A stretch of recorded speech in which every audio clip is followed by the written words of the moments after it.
doing your first scene, you had me doing moonsaults off the top rope. Oh my God. I have implants. I feel like I know him from somewhere. Why? Why not? I mean, I thought about it for a long while before I did it. I mean, I got a lot of uproar from the whole industry, but who are they to judge me? Yeah, I mean, what are they? They can all go to hell. They don't pay my bills. No, you got a point. And that's that.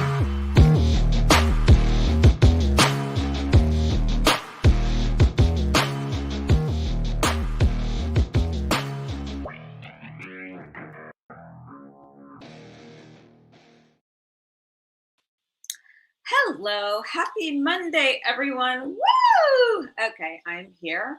I'm alive. I'm in one piece. It's been exponentially awesome in Europe. I have to say, hey, Paul, how are you? I'm getting ready for some really awesome shows coming up. First of all, H2O Wrestling, Hustlemania, September 7th in Williamstown, New Jersey. And then, of course, after that, Bleeding Gum, September 14th in Scotland, in Fife, Scotland, which is going to be a lot of fun. Then I come back and then I go to October 7th, Horror Slam, their 7th anniversary show.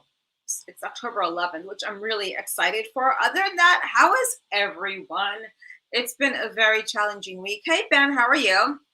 I've been keeping up with everything on the news. It's been insane, like what's going on. I don't know, man. It's going to be an interesting year. You know, we heard Ménage Trois last week when she came on, and, you know, she had her thoughts about what's going on in the world and where everything should be. And hey, Jamal, how are you? Paul, it's 3 days before your birthday, and I've managed to secure a Bleeding Gums t-shirt for you. I don't know if you're medium or large, but I have both. I don't know what size you would be because it's British sized. Woo! Can you guys believe it is almost Labor Day weekend? I mean, that's where did the year go? You know, let's think about that. Where did the year actually go? Did the year just slip us by? You know, what did it do? What did it do? Did it slip by while we were all having fun doing shit? You know, was there anything very significant this year that happened to you? Anything non-significant? Anything unhinged or anything like that? Yeah, it's been a really sad day in the news too. Sid Vicious died. He passed away. He was one of the greatest wrestlers of all time and one of the most talented minds in the business. And you wonder, when people like Sid Vicious die, why wasn't it like one of the Kardashians or like Justin Timberlake, someone like that who gives zero, like nothing to society, zero constructability except making society a worse place. You know, you look at someone like the Kardashians. What do they actually give back to society except like sex tapes with some football player? What does someone like Justin Bieber actually give back to society? You know, entitlement. Speaking of entitlement, it's been a very wild social media week as well. You know, it's insane when you get attacked by someone's widow who can't even keep an eye on her own kids. You know, and it's someone that's dead that you've known way longer. And for someone whose kids have been removed from her before, it's probably best that you don't fuck with some people. Just saying, you know. Yeah, Sid Vicious and I were on the same show, and that is when I met him, Paul. You're correct. I think Paul is like some kind of weird wrestling encyclopedia, and he was a decent person. And it's sad when you see these greats go. You know, it's like, what is God thinking by taking these people? Everyone is saying that it was cancer. Some people are saying other things, but, you know, who knows what the truth is? You know, the only people that know at the end of the day what the truth is on this stuff is, you know, deceased. And God. Yes, God. And everyone thinks I'm crazy for saying that, but it's true. You know, it's really sad. I think like heaven must have some kind of really awesome wrestling federation. If you really think about everyone that's dead, you have Andre the Giant, Bruiser Brody, Sid Vicious, Flyboy Rocco Rock, Johnny Grunge, Nicole Bass. You know, You think about that for a second. You think about everyone that's dead as far as wrestlers and managers. You have Sherry Martel, Woman, Miss Elizabeth, all of them. There is a Dream Federation in heaven, and there's also a Dream heavy metal band in heaven when you think about it. You know, Lemmy from Motorhead, Jeff Hanneman from Slayer. If you just go through that list of people. But yeah, R.I.P. Sid, you're very special in the wrestling world, and everyone who I've ever heard, have met him, have said nothing but wonderful things. And you know, he was a legend and just a kind person, and he was really good with his fans as well. It's amazing. It's really sad. It makes you think twice about life, and you just got to live each day as each day really is your last day, you know, and just go about your business, do your thing, you know, work, play, eat. Well, not always eat, but, you know, do things. Go to shows. If there's opportunities out there, just take them, because you don't know if that opportunity will be back out there again down the future. No matter what that is, whether it's something entertaining, wrestling, work-related, which brings me to my next thing, taking chances on people, right? So I started watching, of course I want to be cremated. Why, are you going to oversee that, Ken? I started watching old episodes of Mysteries of the Unexplained. There are so many unsolved deaths out there, and sometimes you meet someone and you think they're great, and that's the same person that, you know, whose hands you end up dying by. Could be someone you meet online, could be someone you knew from school days. I'm watching this one episode of this amazing guy who was from Michigan, who seemed like he really loved his family. And he loved his son. I guess he was divorced, but he had a strong support system around him. And the girlfriend killed him. And she's like on the fucking run, living her life. I forgot what her name is, but she has like a huge rose tattoo on her left arm. So there's got to be someone out there, like some tattoo artist who covered it up. And to make things even crazier, this woman is in the healthcare business. Like she is an RN somewhere. So she could be the RN that does your next infusion, or does your blood draw, or something like that, or does your shingles vaccine. So you have to be careful. You know, and I certainly do not I don't think meeting people online is the way to go, but to each his own. You know, you meet people how you want to. Who got added to a wrestling convention at the last minute? Sid, when? Yeah, and Ken, why'd you ask if I want to be cremated? Jesus, that's really creepy. Necro Butcher. Necro Butcher's coming back. We're working at a deathmatch tournament at the end of September in Denver, Colorado, Primos, which is going to be a lot of fun. Necro Butcher's on the show, Madman Pondo, and it's going to be a great time to go to Colorado, I think. I think this has been really a great year for travel, work, more connections. You know, who knows where it'll go next year? Who knows if it'll be, you know, a different federation or something. But I will say this, working with other places, with non-toxic people has been a godsend. What wrestling reunion? Oh, God. Ken, that is fucking crazy. Why are you in school for funeral services? Go to school for like cat stuff. Hi, Scott. Seriously. So Ken is in school for funeral services. Why the fuck? Like, that is some creepy ass shit right there. Anyway, I would probably be cremated in Europe somewhere, not in the States. So sorry about that. Where would my ashes go? I don't know. Where would my ashes go? Probably in the Mediterranean somewhere. Well, not all of them. You know, it's funny because you think about these things, and I just finally wrote up a will. Can you believe that? And I finally got life insurance. So everything's left to my mom and to my cat, you know. Traveling enough. 85,000 a year. Okay. Traveling enough, you don't know what happens on planes between hijackings or shit going down. I have to say, with the travel industry these days, they're very short-staffed on good travel agents. I mean, good staff on board. So, you know, just got to be careful how these things are. So Ken is also complaining about those videos I was posting on Instagram with the cats. I don't get what the problem is. This is the first person I've ever met that has a problem with cats. You know, an innocent little animal. Anyway, I know you guys like it when Vic Lagina comes on the show because he digs into psychological things. And he's also a very good advocate of mental health for the adult business. And it's always good to check in with him because there's so much shit that goes on through that business.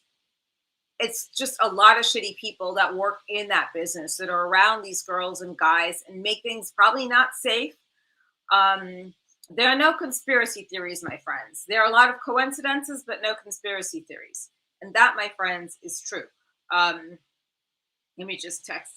Okay, we're on, baby. So yeah, that's the whole thing, you know, and you have to be careful out there because what happens in this world, just advised me to come on. I was just messaging Vic, what happens in these days is there just so many things. Okay, I don't see you.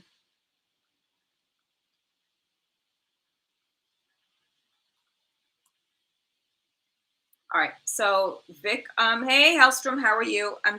There was just a little glitch here in the thing, and he's backstage, but I cannot see him. So I'm gonna go ahead and just resend Vic the, the link because that's what you do. You're supposed to. Here we go. Voila. Okay.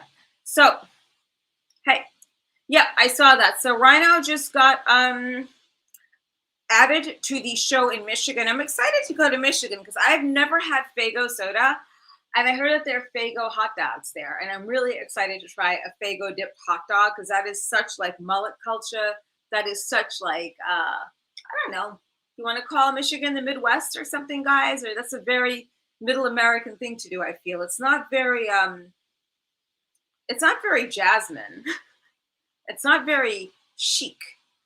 It's very like, I don't want to say the word. Anyway, everyone knows what I'm going to say. But yeah, Vic is here. I always look at him as a very good advocate of people's well-being. Like no matter who you are, everyone deserves some degree of well-being. Unless you are personally responsible for someone's suicide or death, where you have blood on your hands, you do not deserve your well-being. You deserve to be locked up in a fucking padded room. Hi, Vic. Hi, Jasmine. How are you? Good. I was being normal. Yeah, we expect that of you. At least I do. How have you been? How was your summer? It's going good so far. Everything's going good. I've been mostly in Europe, and then, so something really fucked up happened. Okay. Okay. Mm-hmm. You're like, okay, Jazz. I'm ready. I'm ready to hear it. Go ahead. Okay. Why am I laughing? Okay. It's not funny though. Okay. So my ex of 6 years, he shot himself in the head. He blew his brains out. Not because of me, by the way. It's been really like crying because this is someone I knew for like 30 years. Mm-hmm. And like his widow was harassing me. It's some fucking insane shit, bro. Like it's on another fucking level of like, yeah. Wow. But that's it. Yeah, no. I'm fine though. I'm fine. Okay. I'm as fine as we get. Woo. Yeah, no, I heard all that went down when I re-listened to the Veronica AV show that you did a few weeks ago, and I'm sorry about all that. That sounds terrible. It really does. Yeah, I think my mental health is like my mental health is fine. You know, I've been having my Aperol spritz every day, so life's good. Okay. What's going on? Because I know you're always up to key in the business with all the wrongdoings of shady people. And, you know, that's a super important part of this business is people should know what is going on out there. And, you know, you're the king of that stuff. I'm sorry. Well, married life, by the way. My life is great. It's changed a lot. I mean, my girlfriend moved in with me in early July, her and her Doberman. So I have a Doberman now. We're a 3-dog household again. So I'm sleeping very well knowing I've got Adobe listening for anything before I can grab my blaster and take him out. But overall, things are good. We've been having a lot of fun together. It's a good relationship for a change. Like I've been the king of dysfunctional, bad relationships, unhealthy, toxic ones. And I think I got it right. I think I finally, at 50 fucking years of age, got it right. And I'm pretty stoked about it. So So it's good. She keeps my refrigerator filled, keeps my belly filled. It's a good union, a good match, and we're pretty happy. Oh, there's one of the dogs. And your heart, she keeps your heart filled, right? That's the most important part. Of course, I love waking up next to her every day, and she even tolerates. I snore like a bear at night. Yeah, and she's she's dealing with it in order to sleep next to me at night. So I have to give her kudos for that. Yeah, I'm a sleeping, farting bear at times. It just seems to happen. Go on your belly. Roll on your belly if you're snoring. I do. I try. People say I need a CPAP machine, but I don't know if I'm going to go down that road just yet. So, but otherwise, no, we did some cool stuff. We went to my land during the Perseid meteor shower under a new moon and saw the shooting stars and under a lot of acid. And that was fun. And going to concerts, Dead and Company at the Sphere, some good stuff going on out here. So I've been having fun, and I'm very happy with life. I'm a very lucky man. Yeah, you are. You truly are. And I hope this one works out and it's not crazy. But sometimes when things get crazy, they're the most intense relationships, I feel. And it's okay. I like crazy shit when it hits the fan. I know that sounds like a bit. Maybe that's why I dated an alcoholic for so long. Because I like the crazy. You know what I mean?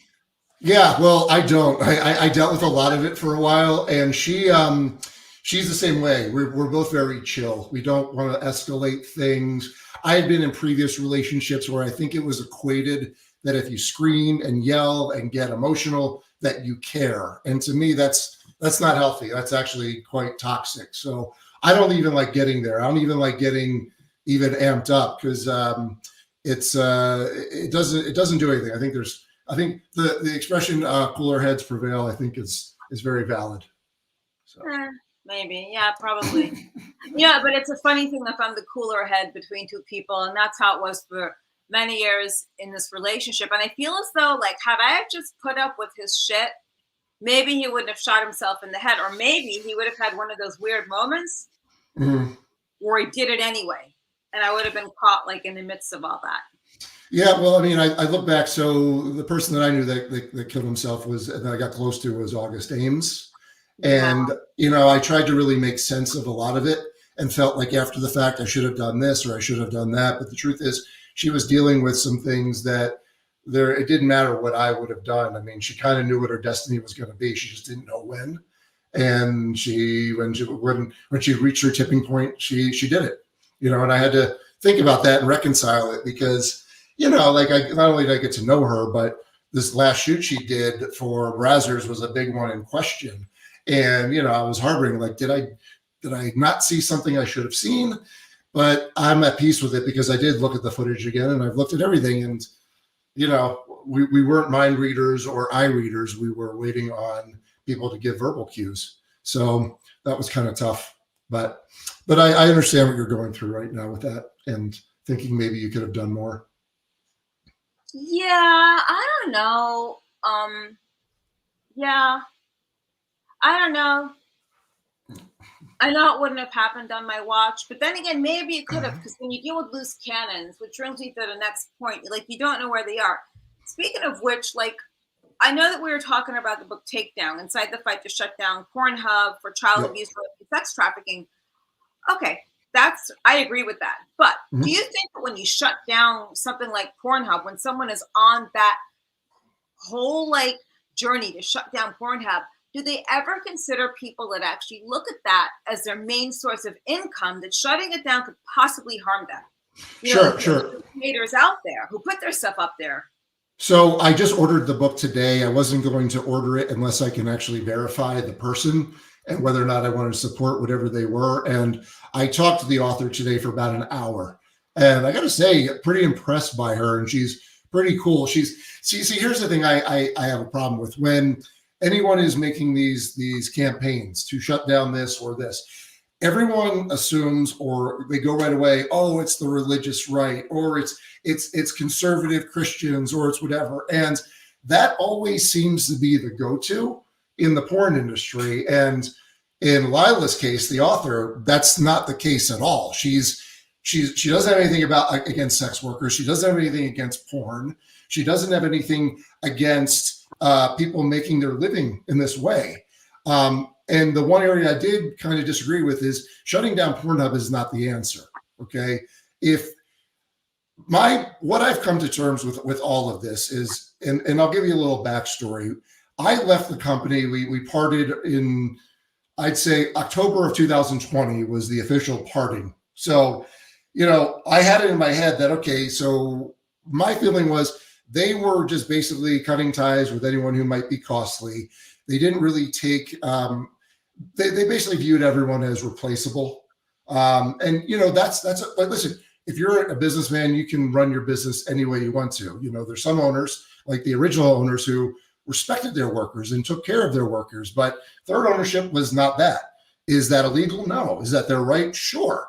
So I was like, okay. But then what happens was 2 months later, the Nicholas Kristof article came out that exposed all of this. It was in the New York Times, and Visa and MasterCard was then pulled the Visa, their transactions off of PornHub, because of the article, which was saying, it was like, here are the stories of the people that have unverified content on PornHub.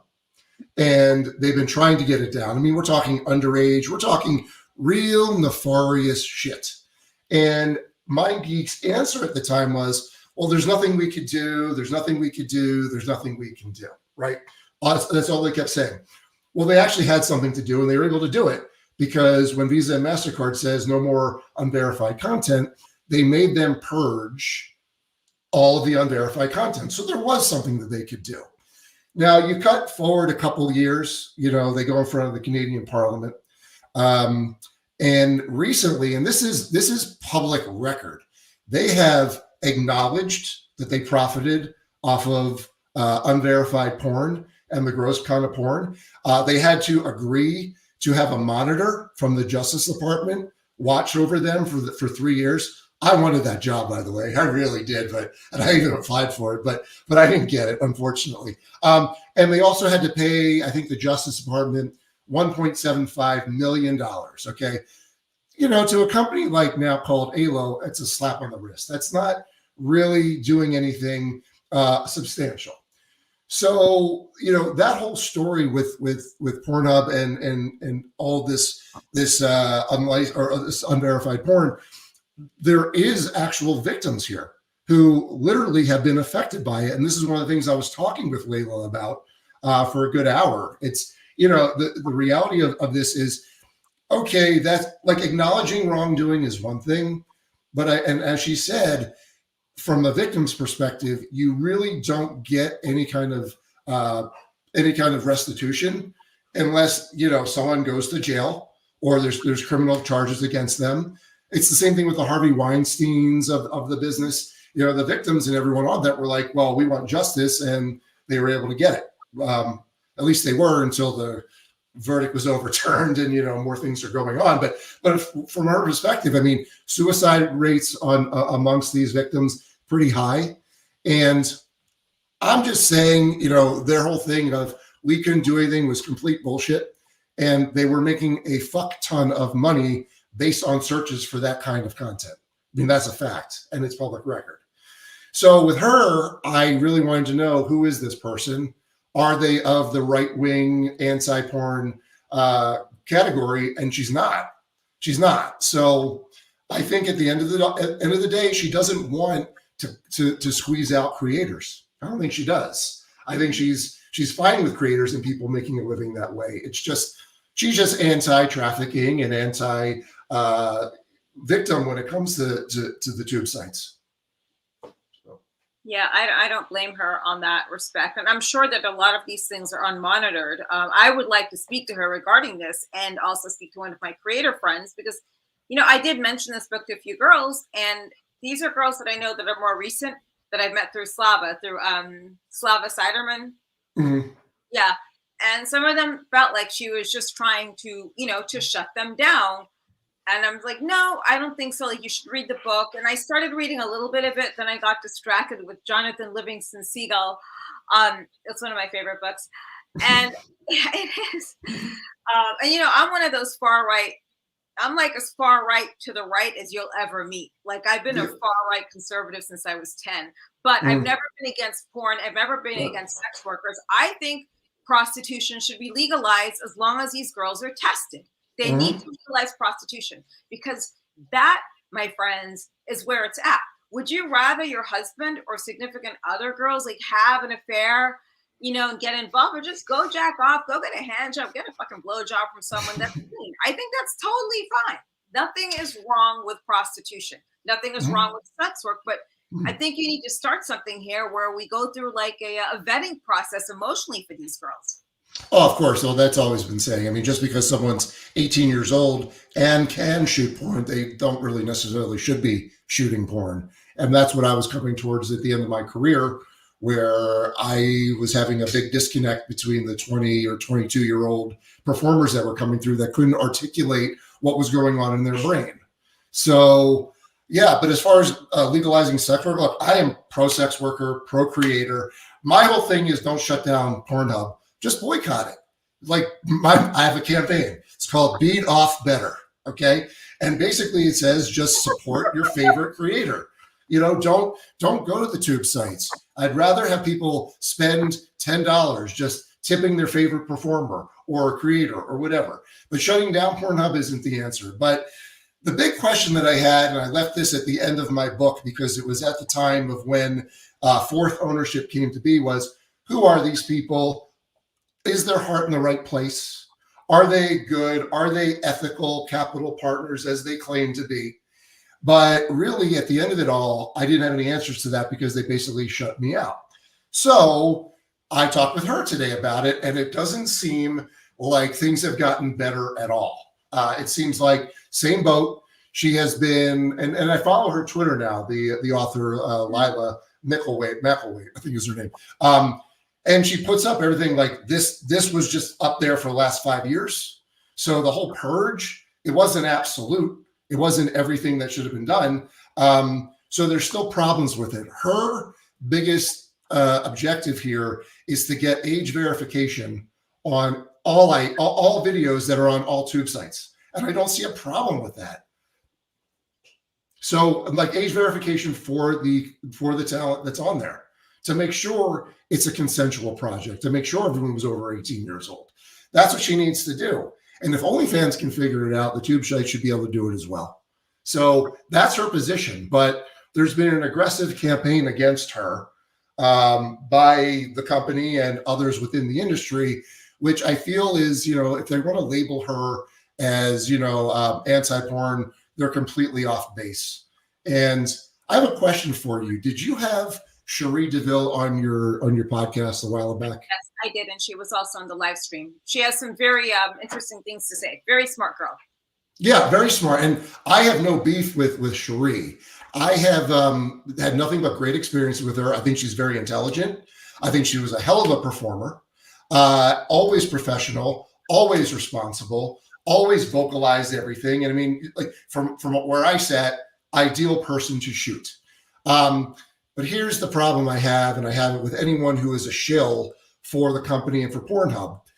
Okay, we know what they did wrong. We know. So how on earth can you still be a shill and mouthpiece for that company? Like, I just don't get it. And I would love to talk with her about it because I want to understand her perspective. So maybe you can clue in if she did have things to say of that nature. I mean, she just thinks that they should do better. Like, these companies are really all the same at the end of the day, except for OnlyFans. But I feel as though with PornHub, it's also an outlet for a lot of these creators to put their stuff up there, and hopefully someone sees it and then goes looking for them on OnlyFans.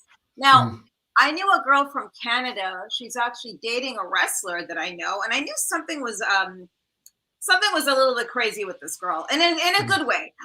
She was hot, but she looked crazy. Like, she could probably, take a pounding. And, no, she's not shooting porn, Vic. But she used to work at PornHub, and it didn't surprise me. I'm like, you had that spark in your eye. Like, either you were fucking and sucking, or you know a lot about it. Right. So I actually want to get her. I want to have a conversation with her and perhaps bring Layla on the show And maybe it should be a four-way dance where we figure out with Sherry like what it is, because we spoke a lot about her branding and all her projects. We spoke about PornHub, but who are the other tube sites? Because I only know about PornHub. Not that we're people to go there, by the way.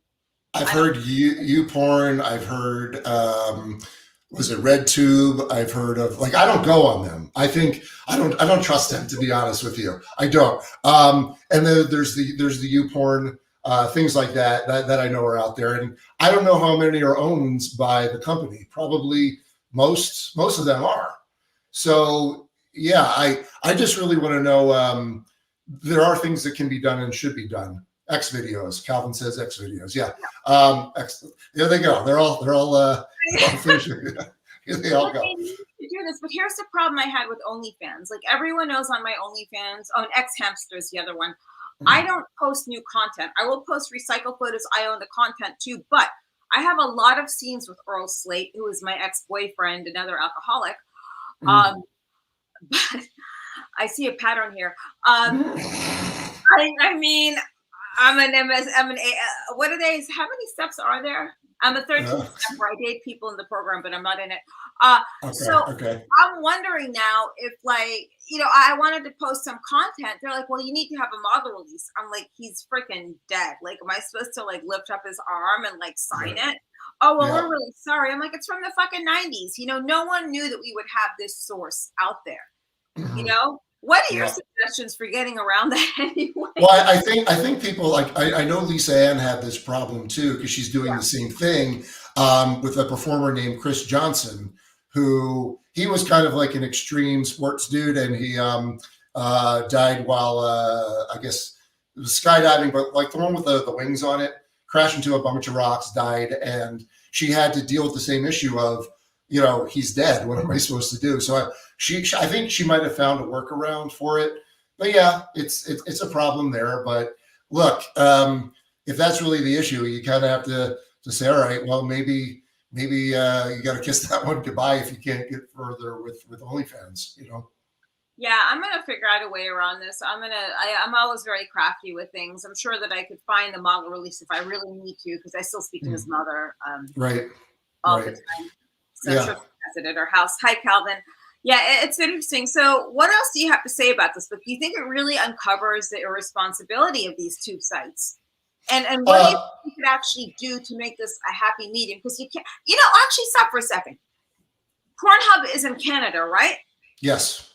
Another shyster company out there, folks, in Canada. Vetster is in Canada. And just so you know, those veterinarians might not be licensed veterinarians on Vetster, and it appears that they might be getting kickbacks from petmeds.com, another Canadian shyster company. How do you think PornHub could actually monitor this better? I mean, it's so because people send them shit all the time. Yeah, well, I think 100% they need to be, every video, you need IDs, you need releases, and you need an age verification of the performers in the videos. It has to be an absolute. So anything that doesn't have it has to go. That's the answer right there. Easier said than done. I don't know. I mean, look, OnlyFans had to do a purge as well, and they wound up getting rid of a lot of people's content who didn't have releases, because basically they were just fucking some dude, cracking out their camera, putting it up there, and then at the end of it all, they're like, yeah, well, we need releases now. And it's like, well, shit. So they had to lose a lot of it. Sucks. But look, this is why I was a producer. We always signed releases. We always had IDs. This is what we had to do. This is why, I worked so diligently over the 16 years I was working and shooting for Brazzers. So I think that's the answer. But I think her answer too, Lila, the author, was it really, you can do legislation and you can push and try to get the Canadian Parliament to squeeze down on them. But really it comes down to the monetization aspects, which is the Visa and MasterCard and all the credit card transactions. If you hit them there, then, that's really where you have the most, where you're most effective. And it was proven in late 2020 when they had to purge all of their content off of PornHub. That's So not surprising that it's in Cyprus. yeah, Seems like a lot of, about to say yeah, that. yeah, Yeah, yeah. that's so weird. Now I know a hack. Well, I have a friend that lives there. Mhm. He's from Sweden. He he's an IP consultant, if you know what I mean. But he Mhm. was on one of those Netflix specials about the Ashley Madison hacking. But he Okay. lives in Cyprus. I think he was once approached by X Hamster to work because there was I think there might have been a compromise situation. But these places are all out of the country. Do you think if they're out of the country, I don't know if this is a Layla question, because they're out of the country, do you think this gives them more entitlement to just get away with whatever they want to and I Wild West? I 100% think it's deliberate. I think the more they can make it nebulous and difficult and make it, okay, well, it's gray area. Who's got jurisdiction? How do we sue? How do we do this? Like, and I can speak from that because the contract that they made me sign was with this shell company that was based in Cyprus. And any remedies that I would have to be taken up in Cyprus. So I signed this dog shit contract knowing full well it was like I could wipe my ass with it. But at the end of the day, I knew I was always only as good as my last shoot, that they could cut ties with me at any given time. So I had to be sure that all of my shit was always dialed in constantly in order to keep the gig going. It was just getting towards the end. It was clear to everyone but me that I was like, I think it might be time to either walk away or take a very long break. And, COVID happened at the right time. So, but yeah, I think it's very much deliberate that they do it this way. They have lawyers that tell them, you want to do it in a way that's going to like it's a bunch of knots in a string. And the only way to untie it is taking time and being patient. So, yeah. Yeah, I mean, I'm getting ready to do a return into porn like in another month. So, I mean, I got to know all this stuff. Who, what, where? What are you thinking? Are you thinking Dread? Oh, okay. I was gonna say, like, everyone seems to be gravitating back to Dread, for their comebacks if they're What's gonna do that? it. Dread? You never heard of Dread? Dread's a male performer who basically has a rhinoceros dick. I mean, it's huge. So yeah, I was thinking, little Jasmine with Dread. I think everyone would pay to see that, to be honest with you. No, I'm good. I already work with Peter North. That's done and over with. Okay. So do you feel as though this Lila character, do you feel as though she was in the business as one time? Like, could this be a nom de plume? Could she have been an employee at PornHub that maybe quit or got fired? Because No, I got the legitimacy of everything she's saying. From what I gathered in the hour-long conversation we had earlier today, she sounds like she was like in her younger years, like fun and cool and going to the Playboy Mansion and jumping on a trampoline on the Man Show. Like, these are things that I was like, okay, so you're definitely not uptight. You're not some, buttoned up woman that's, anti everything. And I don't really feel she has an axe to grind. I think genuinely she really feels bad for these victims and wants to help them. Now, I'll read the book. She's going to read mine. We're kind of reading each other. That's kind of cool. But I really want to get an idea of who she is deeper. But the sense I got after that hour-long conversation was, we're not dealing with a bad person. She just wants to take down bad people. That's what it seemed like to me. And she wanted to put a spotlight on the fact that ethical capital partners really aren't behaving ethically right now. And from what I've seen with what she has told me, and also the fact of what's going on with the Phoenix Marie lawsuit against them, it doesn't seem like anything has changed. I talked to you about this last time. She is suing the company, some of the people who work for ALO, suing Danny D for something that went wrong on a set that was in Barcelona last year. Yeah. And, me and Layla had talked about this today, that like, if this fourth ownership really wanted to do things right, you have to treat this whole company as a rotten apple, and you've got to gut it to the core, and you've got to replace everyone from the internally who's there. The same people in PornHub are still working there and still in high-paying jobs within the company. So how can you really say things are different when you've got the same people who are doing the same shit, over the last several years? They kind of lose their credibility in that regard. This reminds me so much of the Ashley Madison scandal when that happened. And, you know, how about this? I have a feeling one day everyone who has subscribed or given their email address to PornHub or Xhamster or any of those tubes might get that one email. If you subscribed or gave your email to xyz.com, you too are entitled to money. And I have that gut feeling. How safe do you think everyone's information is there, even their emails? Well, okay. So I have an identity guard. You were aware that everyone's social security number was placed and hacked and is on the dark web right now. Yeah, that's the thing. So my ID protection said, yeah, your social was found on there. What we do is recommend freezing your 3 accounts, your 3 credit accounts, so nothing is opened up. So is it secure? No, it is definitely not secure. So I say, let's. I think all of our information is at risk, and I don't think PornHub or any other tube sites are different in that regard. Yeah, I just don't trust them. And I'm wondering, like, what is the real key to actually, like, okay, guys, I know that everyone's going to look a video up or try to find something that you may not find on OnlyFans.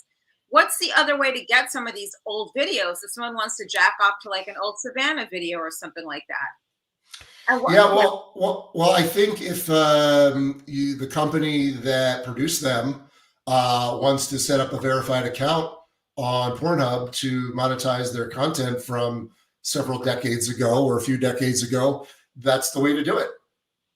Even if, listen, the content is owned by someone, and if they have the releases and they want to do it, they can set up verified content with showing the IDs and everything else. So, and I think that the tube sites are perfect for that. Some of the other, what is it like? What are the other video mini vids companies like that? Yeah. They can also sell those clips as well. So I mean, there's definitely ways to be done where it's the people who actually produce it and spent the money on it can get the proceeds from the sales. Now, Hellstrom, I'm a little bit concerned. You said you left videos up there.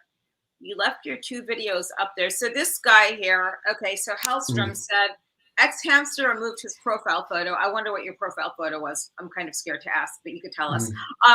It's crazy Xhamster removed my profile photo, but left my 2 videos up because I didn't give them my driver's license. What is that? I mean, what does that sound like you? They're just letting people go up there and put things there who are not necessarily verified. You know, and what was in the video, Hellstrom? Was it you jacking off? Was it you with another man? Or like, what was it? So what do you think that is if they're not really verifying people, but they're just letting the shit stay up there? Well, I think that's the problem that Layla has, is that this is exactly what it is. Okay, maybe they purged all of this unlicensed content, but are they really, like, it really should be a whole thing. If you're uploading something, you can't tell me that we're in the age of AI, that there isn't software that when you want to upload something shows you and it matches and it scans the faces and it scans everything. It cannot be that hard to figure out. And I have to go back to the fact that people drag their feet because some of this content is generating a lot of traffic because that's what people are searching for. So okay, so Whitney, okay, I've had people post videos of me that I couldn't get taken down. So does she, like, where was this and what was it? That's my next question. So does Layla cover this at all? Like, what do you think the process is to actually get this shut?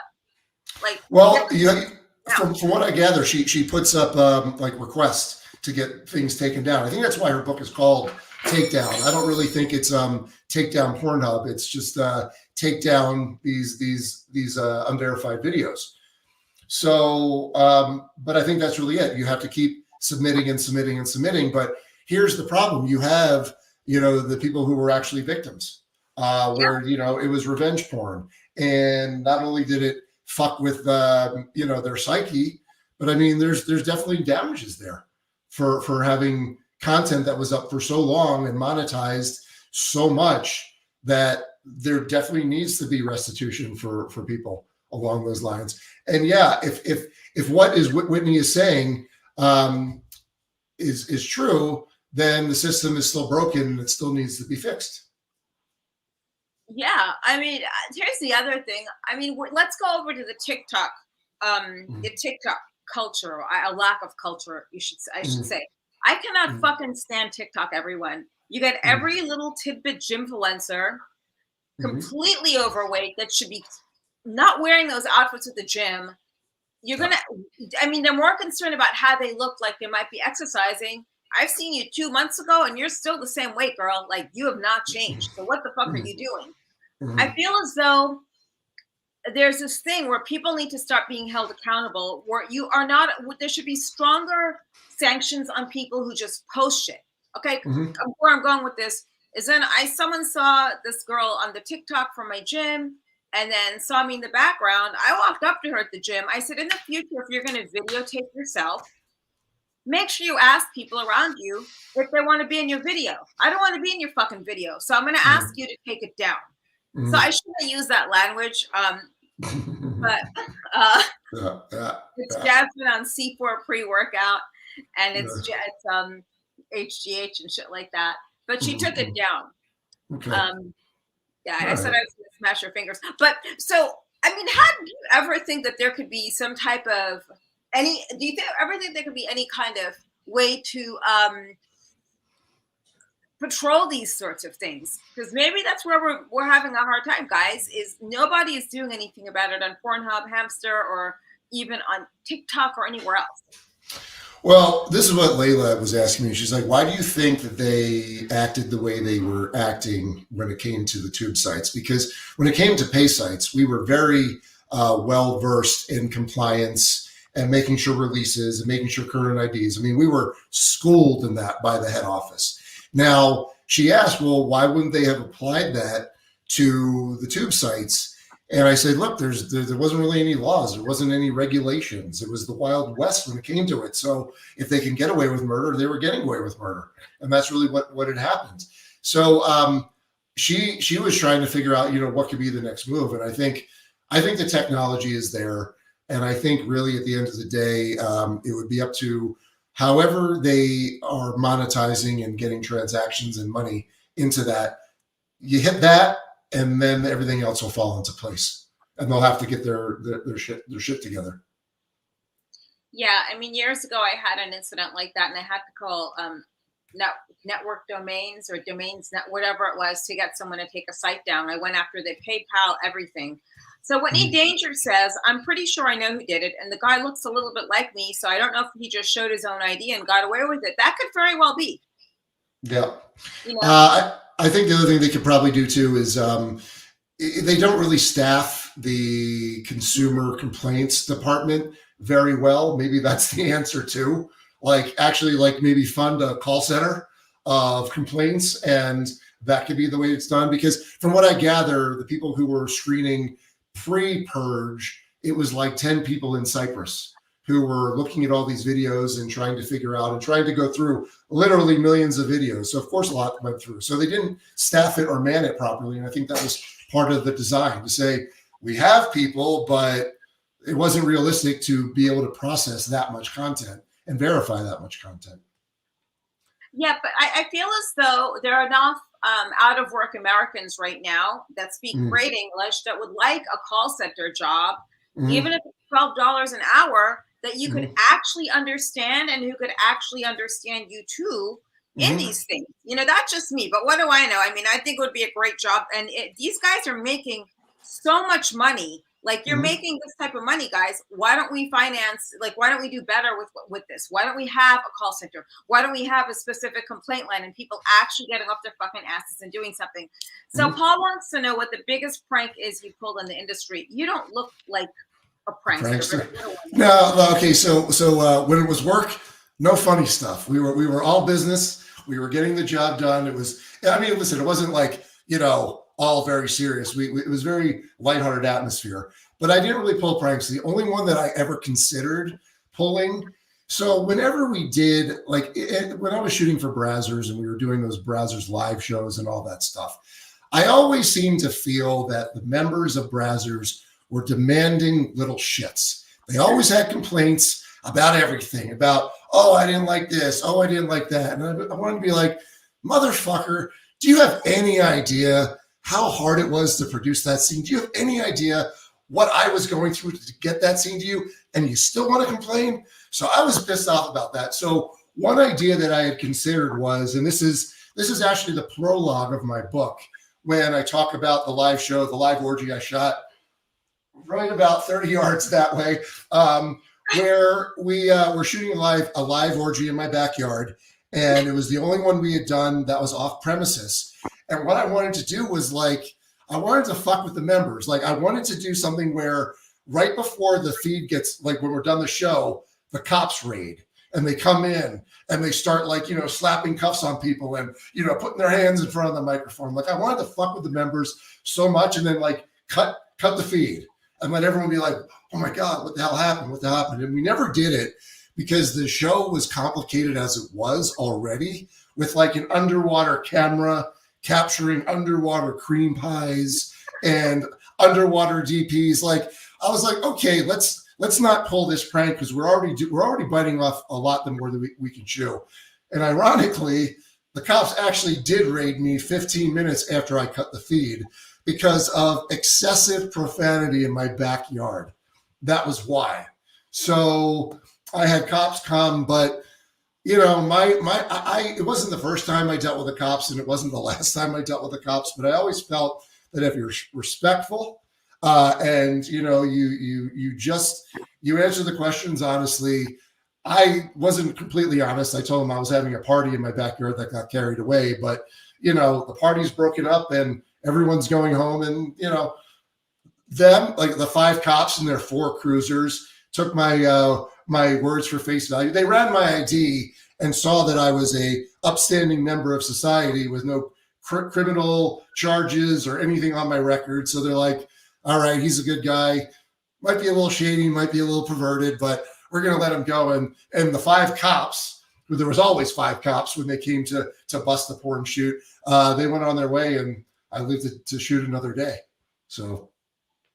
Wow. Yeah. I mean, I can't see anyone getting into it with you, because even if you're an asshole to someone or you've done something to piss them off, you just have this art of diffusing people. Like that whole gym situation with me. Yeah, was I an asshole? Yeah, of course. But dude, it's like, I don't like this entitlement. I don't like this whole entitlement mentality and culture. Oh my God, so I'm just gonna tape this and it's totally fine, and you're just gonna have to deal with you being in my video. You know what I mean? Did I just set the voice right? Yeah, you did. You're actually reaffirming why I don't really leave my house a lot, because then I have to deal with people and they're influencing shit. And I'm not even on TikTok. I can't. I could never go down that rabbit hole. That Facebook, I just can't do it. Instagram is a bit much for me, but I like Twitter. Twitter's actually okay for me because it's not censored anymore. So I'm a big First Amendment guy, and I feel we have to really protect our First Amendment and Second Amendment rights. I'm all 100%. About the Second and First Amendment. That I just get that ass backwards. Yeah. No, I own guns. I just had a problem with Ted Nugent going on TV showing people how to use guns. I'm like, bro, I don't think that's really a smart idea, Ted. I love Uncle Ted, but I mean, to go on there, yeah, this is the conspiracy fire with Uncle Ted. You just got to take that thing and rack it and just shove it up their asses with a 10, and you tell them Uncle Ted told you. It's like, okay, but what is it that stood out? You seem like you're on this big crusade, whether you choose to believe this or not, but you really are in a crusade, trying to look out for the better of the business and the performers. Yeah. What is it about Layla's book that struck you? And I was just curious about the book, and I mean, listen, anyone who's trying to make PornHub's life a little complicated, you have my attention. Because when I really found out what was going on behind the scenes, it was impossible not to get a little bit angry and not to be grateful that I was no longer part of that company. I have a big problem with people who are still working for them, because they really need to look in the mirror and have an existential examination of, why am I working for this shit company with these shit people who are so fucking greedy that they really were capitalizing on people's misery? And if the answer is because the check is big enough, then, well, you're not my kind of person. And that is really what pisses me off. It's more like when you see people doing bad things, the people can sit back and say nothing, and or they can actually, you know, stir up the pot a little bit, rattle the cages. I don't mind rattling the cages, especially since I really don't have anything to lose at this point when it comes to the porn industry. I'm out. I left. I'm happy walking off into the porn sunset. But when I see people who do nothing and they are just they're basically complicit at this point in time, especially since new discoveries are being made that the company is still doing, despite what their paid shills are trying to convince people are not happening. So I guess that's why I'm doing it. You know, I'm not really working at the moment. I don't really have to. I'm enjoying it. So I think this is probably not a bad cause to take up in my spare time. I think it's actually probably good for the soul, good for the conscience, and everything else. God, you're such a nice person. What the fuck? You know, the other thing I really want to do is I want Mossad to reach out to me, and because like a lot of the anti-Semitism I'm seeing out there is really fucking pissing me off. It's really pissing me off because like the reality is that a lot of people, going back to TikTok, they're educated on TikTok. They're not educated through books, through history, through people's personal experiences. And when I see people regurgitating all of this shit, because I dealt with anti-Semitism my whole life. I dealt with it in junior high, in high school. There's a certain point where you start fighting back, and sometimes you win and sometimes you lose. But one thing I hate seeing is that people taking people's shit. You know, like, no, go up to them and punch them in the fucking face. You know, like this is what you really need to do. And when it comes to the anti-Semitism, that's where I'm like, I think a lot of it is because people are just trying to follow a trend they think is the right one. Mm-hmm. And I'm not saying what's going on in that whole area is it's so nuanced and so complicated, and there's a reason why there hasn't been peace in it. And I've read this entire book about it. It's called The Source by James Michener. It's almost 1,100 pages. It talks about the entire region as a whole, from going back to when the Jews started hanging out there. I mean, it's traded over from Jews, Christians, Muslims. That's why it's the epicenter of it all. But when I see, like, you know, people who are indoctrinated at a young age to hate instead of love, this is why you have such a bad problem in there. And I don't have problems with Jews who have been running their entire lives to escape the pogroms and everything else. They're finally fighting back and people are upset about it. Like, really? This is where, like, you have to get angry and you have to fight because they're fighting for their lives. I mean, this is existentialism at its finest here. So would I want Mossad to reach me out and saying, hey, we got some work for you? I'd be like, I'm all ears. So between that and you know, like really just kind of needling PornHub a little bit and trying to stoke that fire, I don't think it's a bad cause to get behind. Especially me being someone who made a career out of porn, because I'm not anti-porn. I'm pro-creator, pro-sex worker, pro-porn, pro all of that. But when something bad is going down and people are doing bad things and awful things to other humans, it's hard not to get a little angry. So that's where I am at the moment. Wait, is he a Palestine supporter? Because I'm like 100% behind Israel. Who is who of Palestine? Mossad is the Israeli Secret Service. The bad motherfuckers that take the PornHub guy. Sorry, because someone said to me that they're Persian or like they're Muslim. That's what someone told me. Well, yeah, they were a mix of Faraz Antoun, who was one of the owners of MindGeek. He was Syrian. I always thought that maybe they were anti-Semites, but they kept me busy for 16 years, so I don't really think that was really it. But yeah, there's and I don't have the problem with the religion of Islam, Muslims, anything. Like, believe what you want to believe. Just when you're calling for the killing of people at such a young age, when you're willing to sacrifice your kids to be martyrs, it's like that doesn't do it for me. That's exactly what we're trying to not be as humans. So. Yeah, I kind of didn't like what Mia Khalifa was doing. I really didn't know much about her before until I started seeing these horrible, heinous videos. And, you know, Whitney just brought up a really valid point. I've been saying for years, people should have to take a quiz before they vote. Like, you go to a poll to vote, you're affecting everyone, not just yourself and your selfish needs, but it's everyone in that state, everyone in the country, and everyone should have to take a quiz about that. People should start to write a 10-page paper on the Middle East before they're allowed to pop off about it on socials, 100%, you know, and I will openly say I am pro-Israel 100%. Yeah, it's sad what's going on, but this is going to bring me to a point. It's going to be very controversial, what I'm about to say, but I'm allowed to do that. It's that, you know, whatever. I don't give a fuck. Fuck it.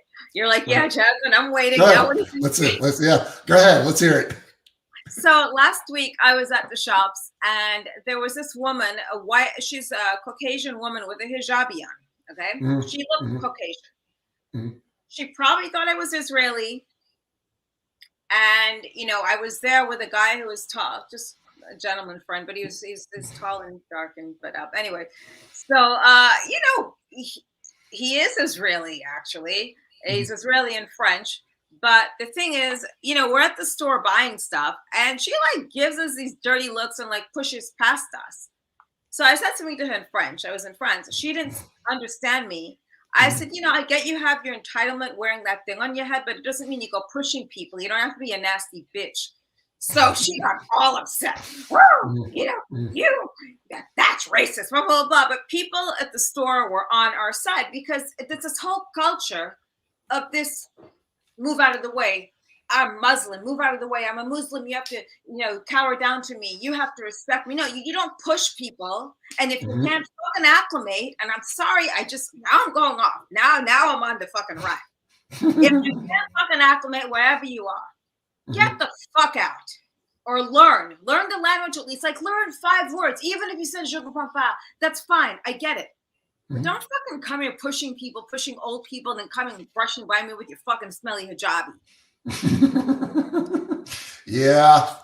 Well, I think a lot of people around the world, not just necessarily this country, have lost the whole concept of just common courtesy, just being courteous to people, being considerate of the people. Like I am overly considerate when it comes to people, not necessarily the people who have wronged me in the past that have not asked for forgiveness, but those who, just in general, at the movies. Holding a door open for someone, you know, like I'm here, go ahead. I don't want the door to hit you. But when someone does it to me, I'm like, you fucking asshole. Like, how hard is it just to hold it? How hard is it to put your fucking shopping cart back to where the fucking shopping carts go? Like, it drives me fucking bananas. I see it all the time. And I'm like, is this really so hard? Because what happens is those things can roll. They can damage your car. And it's pretty disrespectful. But these are the little things I'm just like, fucking people. Like they just learn to just be courteous. You know, manners. Have manners. If you have manners, it'll take you so far in life because people respond to that positively. Like don't burp and fart and snort. But unless you're sleeping and you don't know you're doing it.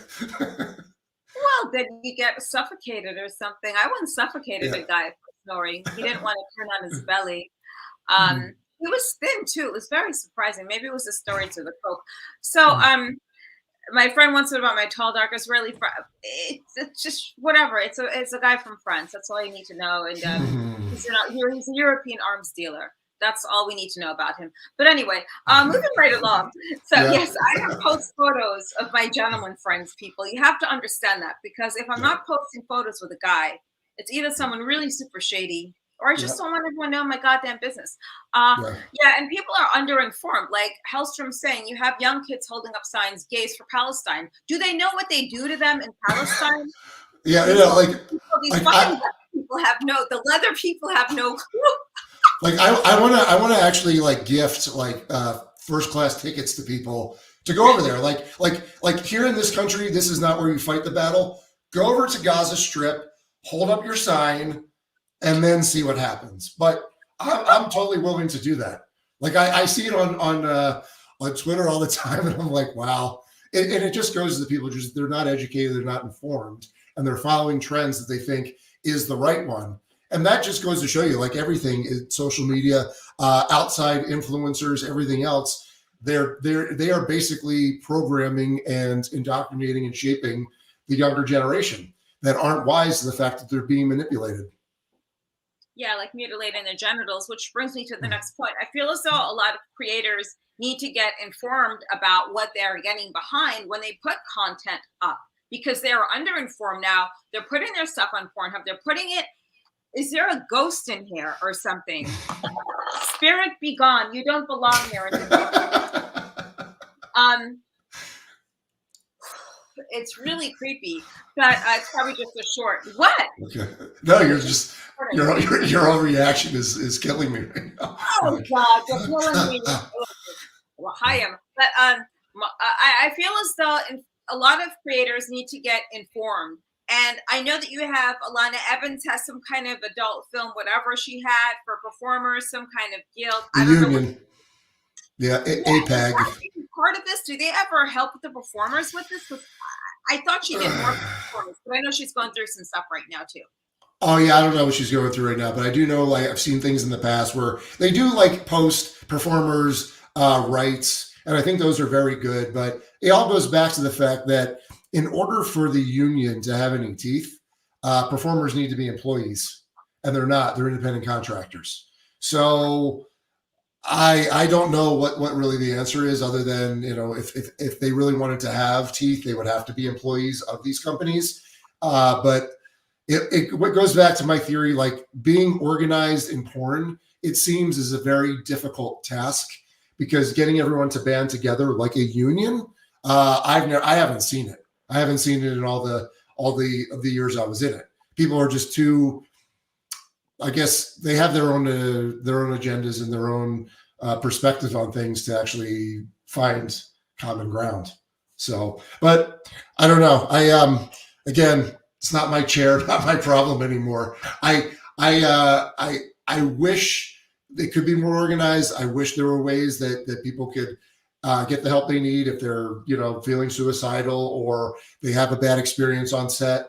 But I don't know what the answer is. I really don't. No, but I'm sure there's some people that have killed themselves because their stuff ended up on PornHub, and there's no accountability there whatsoever. Well, that's the whole thing. I think the owners who were very complicit in all this, and anyone else who was complicit on that, I mean, they really should be brought up on charges. Criminal, civil. I mean, the civil is already happening. There's a lot of class action lawsuits going, but you really want to, you know, make a point, arrest them, and look, charge them, see what happens, see if they beat the trial. It's not like they don't have the money to defend it. They do. And I think the only way that the people who feel that the dignity was taken from them would be to see prosecution, criminal prosecution for this type of behavior. So I don't know. It's happening now. The question is will it get anywhere? Because, you know what, the reality is their whole, and this is litigation in general, taking forever, tying it up, making it very costly. Not many people can take on a behemoth like them. So Phoenix is doing it now. She has the wherewithal to do it. And when you have class action lawsuits, they actually have the manpower to do it as well. So it's a matter of who's got the stomach to go the distance. That's really what it comes down to. Because I don't think anyone on the ALO, MindGeek, PornHub side wants to go to trial in any of this stuff. I think they want to drag it out for as long as they possibly can and see who blinks first. I think that's the tactic. I think that people need to stop subscribing to those sites. Find your favorite person and, you know, just support them on their sites directly, be it OnlyFans, Loyal Fans, Sex Panther.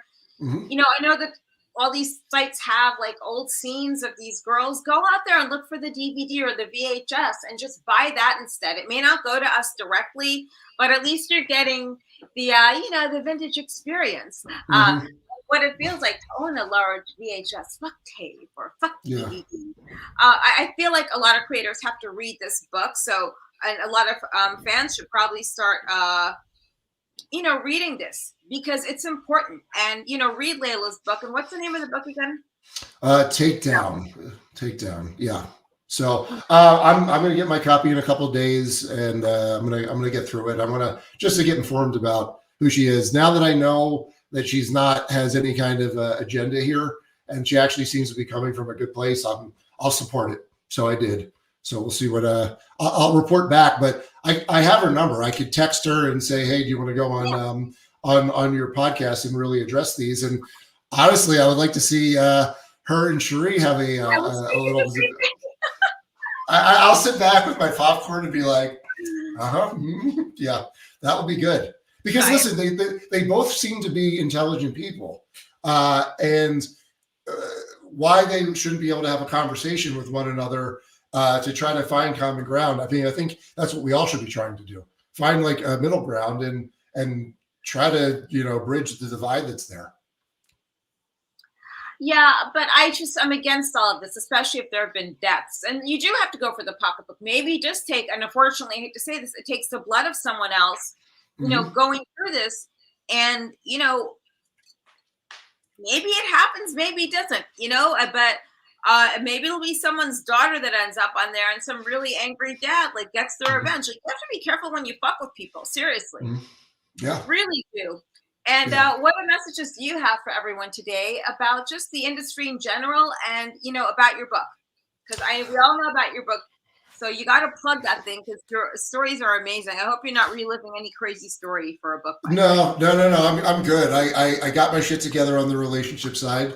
No, I am. I'm actually trying to be a much better boyfriend and partner for my girlfriend. The book's called Filthy. It's on Amazon. It's also, if you want to listen to my silky voice on an audiobook, you can. It's on Spotify, free if you have a subscription.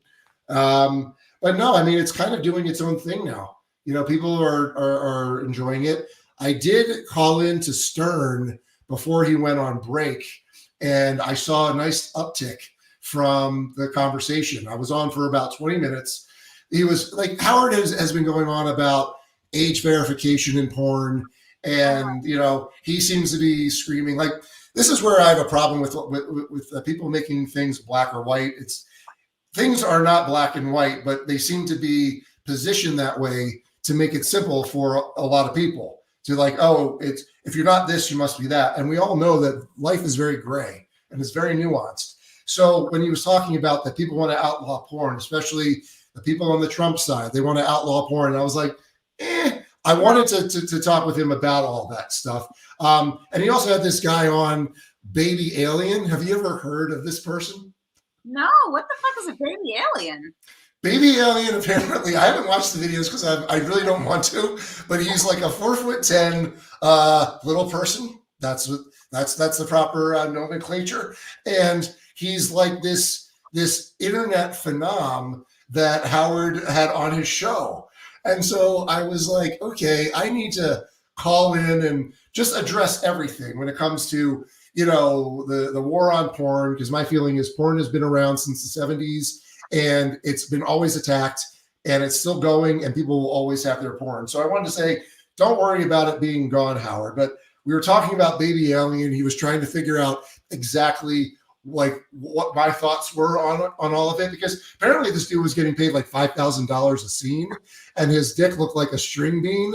And like, and the reality was just like, he was watching it. His wife wanted to see it. But the question is anyone masturbating to this? And my whole thesis is, I think that like vanilla porn has gone so far, like out of touch, like 20 some years ago. And society in general is so meshuggah that we are just like doing anything at this point to move the needle. So that's why Baby Alien is successful in this day and age. And, he was also talking about like Baby Alien wanted to leave porn because it was kind of like dark.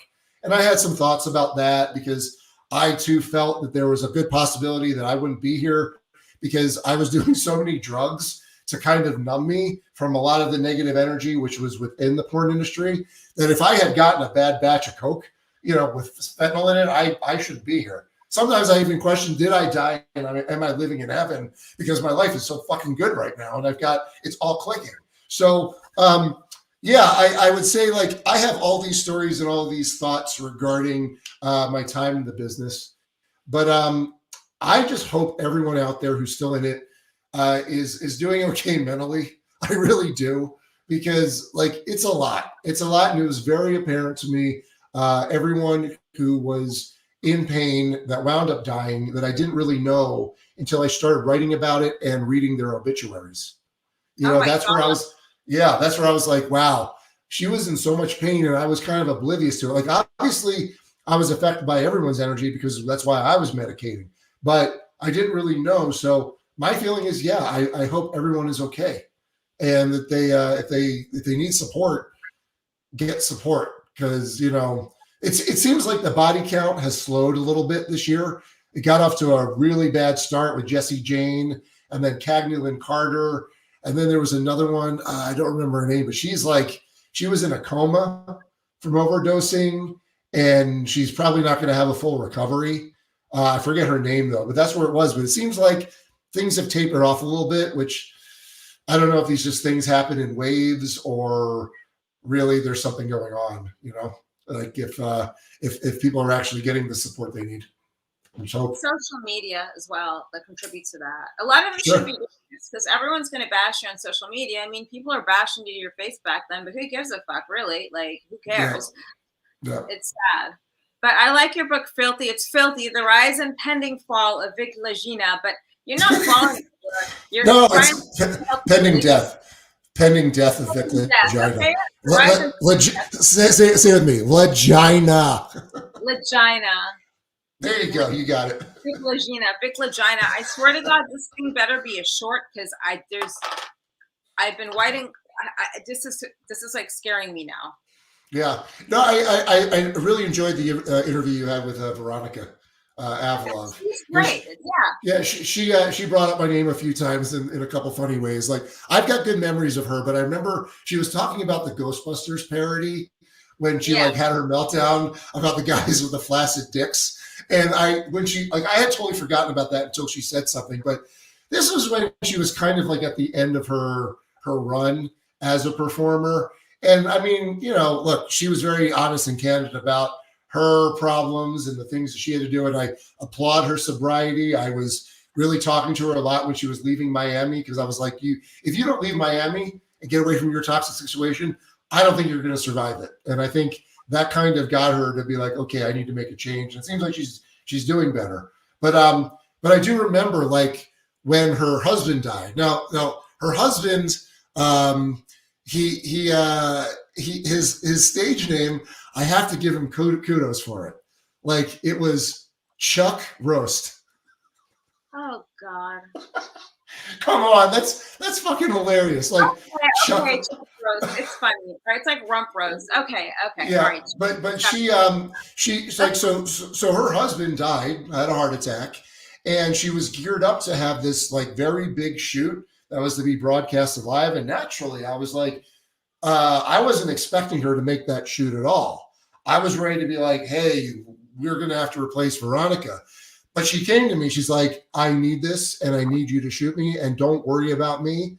I really need to do this. So I have to applaud her for putting it all together after her husband's death to do a, 7 or 8 guy gangbang with Bonnie Rotten live on the internet and everything else. So only 7 or 8 guys. So could you ever see adult stars getting together and opening a brothel if it was legalized? Do you think that will put money in their accounts? You know what, honestly, and this is coming from me, and I'm ornery as fuck. Everyone knows that. I'm honest. Yeah, it depends on which girls, but I don't see them doing it. And truthfully, they're just some of us, like, I would totally do that. I just wouldn't go into business with anyone. I don't go into business with people. I think some of the performers are making so much money that why would they? Unless they really enjoyed it. It's cute. I think brothels are cute. I think I wanted to open up a sex doll brothel in my apartment years ago, and my ex told me I probably got busted or something, so not to do it. It was a smart idea. Don't open it. Look at how smiley and cute you are, man. You're glowing. Look at you glow. That's funny. You're glowing though. I'm happy for you. You're obviously in some kind of healthy relationship. So finally, it only took 50 years. 50 years, but I finally got my shit together. I think, So who knows? Like, she's younger than me. She's 28. I'm 50. Too old. I don't think so. I think it works well. That's too old. You got to be 18 with a 6. You got to be 65, or you got to be 18. 80 with a girlfriend. No. See, I did early 20s when I was in my early 40s, and or even in my 30s and 40s, and no, that was too young. I think 28 is like the sweet spot, because they've had their life, they've had the shitheads, they've had the bad relationships, and now they're getting to the point where it's turning the corner. I think that's the perfect time. But no, it's good. It's good. And people ask me, are you gonna have kids? And like, she's even like brought up the whole subject, right? And I said to her, I go, look, here's the problem, right? I'm 50. Okay. So when this kid, let's say 18 years from now, is graduating high school, they're gonna be like, who's that? Your grandfather? Oh, it's so cute. You brought your grandfather to it. I was like, you just understand, like, I'm done grinding for a living. I did it. So, I have no problem waking up in the middle of the night and changing diapers and letting her sleep. I said, but you're going to be the worker because I don't want to fucking do this anymore. Like, I've worked enough. So, so that's like the big question, like, will there be kids? And of course it's so on brand for me to have like a kid in my 50s. Like, it really is, but yeah, you'll be working till you're 80. Like, my ex was 50. He was 50 something, 55, 56 when he fathered his first child, and they were having a kid a year. Oh, yeah. So dying at 59, and then you have these kids. By the time you're 60, you're like 78 when that kid's 18, like you. Then it's it's just working and grinding, especially in today's economy. I don't know, man. That's I can't see you with a sorry. Well, yeah. Well, we got 3 now, so that's great. But I told her, I said, can we have like good 5-7 years of just fun where we're just like enjoying one another, and then if you want to spawn my demon child, let's do it when you're in your late 30s. Or mid 30s at least, because the way I see it, like, I'm not against kids, but the world has gone so crazy that I just don't want to leave a kid in this. I really don't. So, and it's, the world's gotten so complicated too. Like, I couldn't imagine raising a kid in the age of social media and TikTok and everything else. Like, it sounds insane to me, like legitimately insane. Yeah, and like then you got drag queen story hour and all that shit. So I don't think so. I think it's probably just not a good idea. And I think it's just better off just hanging out with her and like your 3 dogs and doing shit and being kids yourself. Yeah, that's what I'm hoping for, at least for a while. But it's not like she's like not on birth control. She is. It's just that's not 100% accurate. So, but yeah, I was like, let's enjoy like an extended honeymoon before we bring a life form into this world. So, but who knows? Like, stranger things have happened. I mean, if I come on your show a couple of years and be like, guess what? You'll know that I'm going to be like shitting my pants and ready to do it. But I would with her. I would with her because she's a good partner to do it with. Not so much my previous ones. Would I have? I think that would have been the worst mistake in the history of bad mistakes in the history of mankind. But it didn't work that way. The universe had other plans for me and didn't have to deal with that person anymore. So that was good. But she's good. She's good. She's a good one. I got a good apple here. So a good egg, as they say. No, and then you actually recognize that. Most people don't. So yeah. I'm going to leave you off on this note. Don't forget, guys, to buy Filthy, the rise and pending death of Vic Lagina. Got it. I know. See, I finally got your name right. But let's do that. And let's stay in touch. And I'm going to go ahead and finish up her book. And then I'll probably get all 4 of us on with you, me, Cherie, and her, and Layla. But thank you for joining us tonight. And guys, don't go anywhere because I have to take a poll before this is done. Thanks again. You're welcome. It's always a pleasure. Take care. You too. Bye-bye. See, I actually figured out how to do this. So anyway, I was talking about Venus, and I know a lot of people like the interview I did with him, and he has a lot of very unhinged things to say. But however, he's not available during the week for a live stream. If we were to get him on, is it a Saturday or a Sunday, guys? And what time of the day? So that is the poll I'm leaving everyone with tonight. Val Venus, Saturday or a Sunday, what time of the day or evening? And that's all I want to know. Whether you want to answer me on X, on YouTube, wherever. And make sure to catch the restreams on here. Click likes, look at all the videos because it's a great library of things. I know that a lot of you come back and the numbers are getting higher and higher on the restreams. Thank you very, very much. And do not forget, a word from our sponsor, Adam and Eve. If you are looking to spice things up in the bedroom, Make sure to go to adamandeve.com, put in the code CrazyTrain, that's crazy with a K, and get 50% off of most items and a bunch of items for free. So with that said, if you know someone that is suffering from any type of mental trauma or mental issues, make sure you help them get the help that they need.